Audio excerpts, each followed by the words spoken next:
మీ personal interviews మరియు వ్యాపార ప్రకటనల కొరకు ఈ నెంబర్ ని సంప్రదించండి. మనతో నా గెస్ట్ ఎవరంటే ట్రాన్స్జెండర్ సిరి గారు ఉన్నారు. చాలా మంది కామెంట్స్ చేస్తుంటారు సాయి పల్లవి లెక్క ఉన్నారని. అమ్మాయిలు కాదు, అమ్మాయి భానుమతి ఒకటే పీస్, 2 కులాలు 2 మతాలు, హైబ్రిడ్ పిల్ల. ట్రాన్స్ గా చేంజ్ అయ్యి ఎన్ని ఇయర్స్ అవుతుంది? 6-7 ఇయర్స్ అవుతుంది. 6-7 ఇయర్స్. ఏజ్ లో ఉన్నప్పుడు చేంజ్ అయినారు? 18 ఇయర్స్. 18 ఏజ్ కే సర్జరీస్ అనేసి ఇవన్నీ చేయించుకోవడం వల్ల ఏం ప్రాబ్లం ఉండదా? కొన్ని రోజులు అయితే నేను సఫర్ అయినాను అక్క. అంటే ఆ పెయిన్స్ ఎలా ఉంటదంటే మనం భరించుకోలేము అసలు.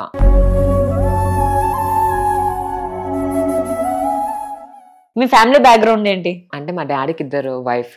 ఫస్ట్ వైఫ్ అయితే పిల్లలు లేరనేసి సెకండ్ వైఫ్ చేసుకున్నారు మా డాడీ. మేము 3 పిల్లలము. ఓకే. మా డాడీ 9th ఉన్నప్పుడు చనిపోయాడు అనమాట. మీరు 9th క్లాస్ లో ఉన్నప్పుడు చనిపోయారు? హార్ట్ అటాక్ వచ్చి అప్పుడు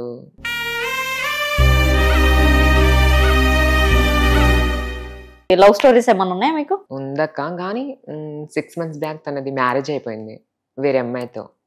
ఆ పెళ్ళయ్యే టైంలో కూడా వాళ్ళ ఫ్రెండ్ కి నేను కాల్ చేస్తాను, ఏంటిది మీ ఫ్రెండ్ అప్పుడు సపోర్ట్ చేసిన అబ్బాయిలే, నువ్వేంటి అమ్మాయివా ఏంటి నేను చేసుకోవడానికి, తన లైఫ్ తను చూసుకుంటుంది కదా అంటే, ఎన్ని రోజులు నాతో మాట్లాడారు కదా, మీరంతా సపోర్ట్ చేస్తారు కదా, మరి ఏంటిది మీరు చెప్పాలి కదా నేనున్నాను అనేసి. అంటే నువ్వేంటి అమ్మాయివా అనుకుంటున్నావా ఏంటి, కొజ్జవి కదా.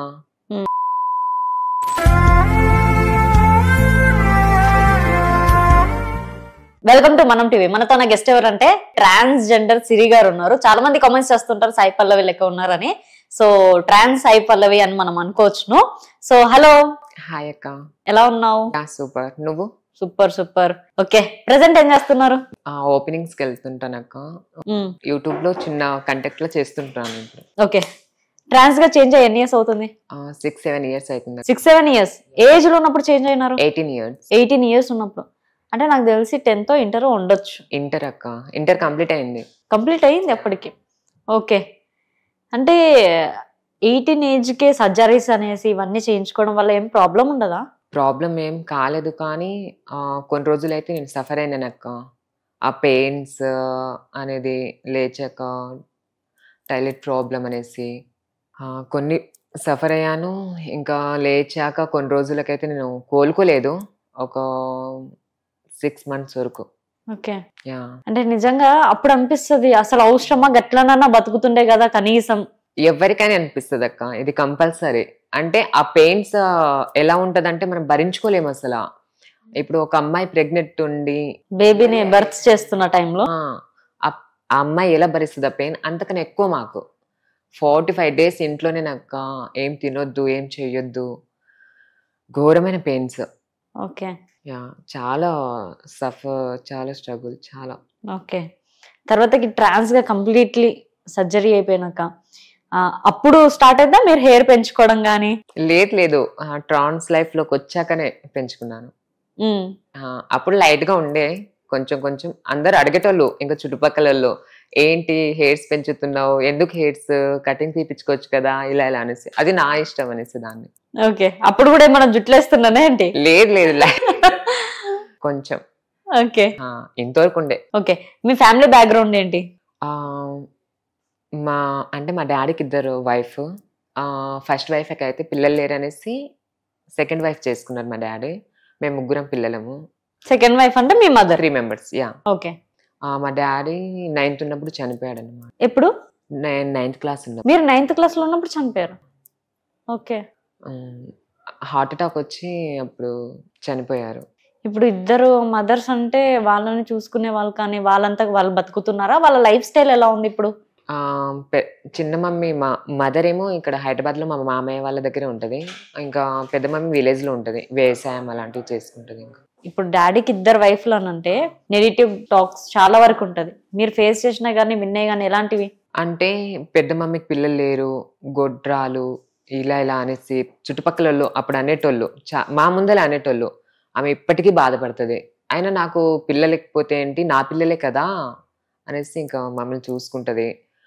చిన్న మమ్మీ కూడా ఏంటి సెకండ్ హస్బెండ్ నువ్వు ఎలా చేసుకున్నావు, ఎందుకు చేసుకున్నావు అనేసి. అప్పుడు చిన్న వయసులో మమ్మీది, అప్పుడు మ్యారేజ్ చేసేసారు. సో మమ్మీ కూడా ఇంకా చాలా ఇంకా చుట్టుపక్కల అంటుంటారు, అక్క ఇది ఏంటి, ఎందుకు వచ్చావు నువ్వు సెకండ్ వైఫ్ గా, అవసరమా నీకు, ఆమె ఆల్రెడీ ఉంది కదా అనేసి. ఓకే. ఇంకా వాళ్ళకి ఇంకా సమాధానం ఏదో. ఇంకా మీ మమ్మీ చాలా ఫేస్ చేస్తూ ఉండాల్సి ఉంది. ఓకే, మీరు ఇంట్లో ఎంతమంది? మేము 3 members అబ్బాయిలము, ఇంకా మమ్మీ 2 మమ్మీలు, 5 members. 3 members అబ్బాయిలు. ఇప్పుడు ఇంకొక అబ్బాయి ఏమయ్యాడు? అమ్మాయి అయ్యాడా? అమ్మాయి అయ్యాడు. మీరు ఇన్స్టాగ్రామ్ లో చేస్తున్న రీల్స్ కి కమెంట్స్ వస్తూ ఉంటాయి కదా, ఇప్పటిదాకా ట్రాన్స్ అని అసలు ఎవరికి తెలియకుండా ఉండొచ్చు. చాలా మంది చెప్తారక్క, మా క్లాస్ అమ్మాయిల కన్నా నువ్వు బాగున్నావు, మా పక్కింటి అమ్మాయి కన్నా నువ్వు బాగున్నావు అనేసి ఓకే, కామెంట్స్ వస్తుంటాయి. వాయిస్ మేల్ వాయిస్ ఏమనొచ్చా? నాకు ఇదే వాయిస్, ఇంకా వేరే వాయిస్ అంటే లేదు. అంటే ఇప్పుడు మీ క్లాస్మేట్స్ మీ అబ్బాయిలు ఉంటారు కదా, ఇంటర్ దాకా చదివినారు కాబట్టి ఉన్నారు, వాళ్ళంతా ఇప్పటికి ఫ్రెండ్స్ అయి ఉండొచ్చు, ఇంకా ఫ్రెండ్స్ గా కంటిన్యూ అవుతుండొచ్చు. వాళ్ళ దగ్గర నుంచి ఎలాంటి టాక్, ఎలాంటి రెస్పాన్స్ ఉంది? అంటే స్టార్టింగ్ లో నేను కాలేజ్ లో ఉన్నప్పుడు, ఏంటిరా నీ బిహేవియర్ అమ్మాయిలా ఉంది, ఏంటి తిల్కల్స్ పెట్టుకొస్తావు, ఫెయిర్ అండ్ లవ్లీ పెట్టుకొస్తావు, అసలు ఏంటిది అనేసి కొన్ని రోజులు వాళ్ళకు అది నాకు ఇష్టం, నేను అలాగే పెట్టుకుంటాను, మీకు ఏమైనా ప్రాబ్లమ్ అనేదాన్ని. సో కొన్ని రోజులకి వాళ్ళకి తెలిసిపోయింది, ఓకే నువ్వు అమ్మాయిలానే ఉంటావు అనేసి. వాళ్ళు సపోర్ట్ చేసేటోళ్ళు, ఓకే నీకు నచ్చినట్టు ఉండు, మా దగ్గర ఓపెన్ గా ఉండు, ఎందుకు అలా అనేసి. అయితే ఇంకా వాళ్ళు ఇప్పటికీ సపోర్ట్ చేస్తూనే ఉంటారు. కొందరు మాట్లాడతారు, కొందరు ఇంకా మాట్లాడారు. ఎవరైనా ప్రపోజ్ చేస్తారా? అబ్బాయిగా ఉన్నప్పుడా చేస్తారు అక్క. అబ్బాయిగా ఉన్నప్పుడు అమ్మాయిలు? అమ్మాయి ఒక అమ్మాయి చేసి, అంటే అబ్బాయి చేసిరా? అంటే ఒక అమ్మాయి చేసింది, 2 అబ్బాయిలు చేశారు. 2 అబ్బాయిలు ప్రపోజ్ చేశారు మీరు అబ్బాయిగా ఉన్నప్పుడే? అబ్బాయిగా ఉన్నప్పుడే. ఎందుకు? అంటే నేను అమ్మాయిలా ఉన్నాను అనేసి వాళ్ళకి నా మీద ఏ ఫీల్ వచ్చిందో నాకు తెలియదు. ఓకే, అంటే ఒక బాయ్ ఉన్నప్పుడు బాయ్స్ ప్రపోజ్ చేశారంటే క్లాస్మేట్సా? క్లాస్మేట్స్ ఒకరు, ఇంకా బయట విలేజ్ లో. ఏమని, ఎట్లా ప్రపోజ్ చేశారు?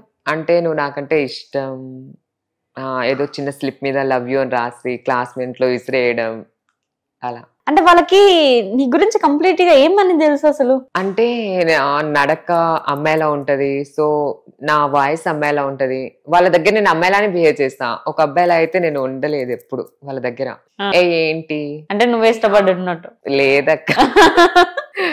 అంటే వాళ్ళ దగ్గర బిహేవ్ చేస్తా అంటే నా బిహేవియర్ చిన్నప్పటి నుంచి అలా కదా అమ్మాయిలా, వాళ్ళ దగ్గర కూడా ఇంకా అలాగే ఉంటాను. ఓకే, కొందరు అంటారు సేమ్ నా గర్ల్ ఫ్రెండ్ లానే ఉన్నావు అనేసి. అప్పుడే అంటారు అబ్బాయిగా ఉన్నప్పుడే, ఏంటి నా గర్ల్ ఫ్రెండ్ లానే ఉన్నావు, నీ వాయిస్ అలాగే ఉంది, నేను చూస్తుంటే నా గర్ల్ ఫ్రెండ్ ని చూసినట్టు ఉంది, ఇలా ఇలా. ఓకే, మొత్తానికైతే బాయ్ ఉన్నప్పటి నుంచి ప్రపోజల్ స్టార్ట్ అయ్యా. అమ్మాయిలు చేస్తారా మరి ప్రపోజ్? ఒక అమ్మాయి చేసింది. ఏమన్నా మరి? నాకు ఇంట్రెస్ట్ లేదని చెప్పేసాను అప్పుడు. అంటే అమ్మాయిల మీద నాకు ఫీల్ రాదు కదా, సో పాపం అమ్మాయి ఇప్పుడైతే మెసేజ్ చేస్తుంటా, ఇప్పటికీ మెసేజ్ చేస్తుంది ఆ పిల్ల. ఫోన్ చేస్తుంటది, నార్మల్ గా మాట్లాడుతుంది, ఓకే ఏం కాదులే, ఇప్పటికి మాట్లాడు, ఏమైతుంది ఒక ఫ్రెండ్ లా ఉండంటది. ఓకే, తను క్లాస్మేటేనా? లేదు. మరి మీరు ఎవరన్నా ఇష్టపడ్డారా? లేదు, నేను ఎవరిని ఇష్టపడలేదు, కానీ మా ఇంటి పక్కల ఒక అమ్మాయి అప్పుడు సో మాట్లాడేది, క్లోజ్ గా ఫ్రెండ్ లా ఉండేది, ఫ్రెండ్ గానే ఇష్టం అంతే. ఓకే, మీరు బాయ్ గా ఉన్నప్పుడు ఇంకా చిన్నప్పటి నుంచి క్లోజ్. ఏంటి ఎవరైనా ఆమెకు ప్రపోజ్ చేస్తే ఆమె నాకు చెప్పడము, నాకు ఎవరైనా ఏమంటే ఆమెకు చెప్పడము, ఇంకా క్లోజ్ అన్ని ఇంకా షేర్ చేసుకునేటోళ్ళము. ఓకే, అంటే నిజంగా లవ్ ట్రాక్ నడిచినట్టే ఇంకా అది క్లోజ్ అంటే ఆ ఏజ్ లో? లేదు అక్క, జస్ట్ ఫ్రెండ్ అంతే. తనకు నేనంటే ఇష్టం, తనంటే నాకు ఇష్టం. Okay, just friends. అంతే.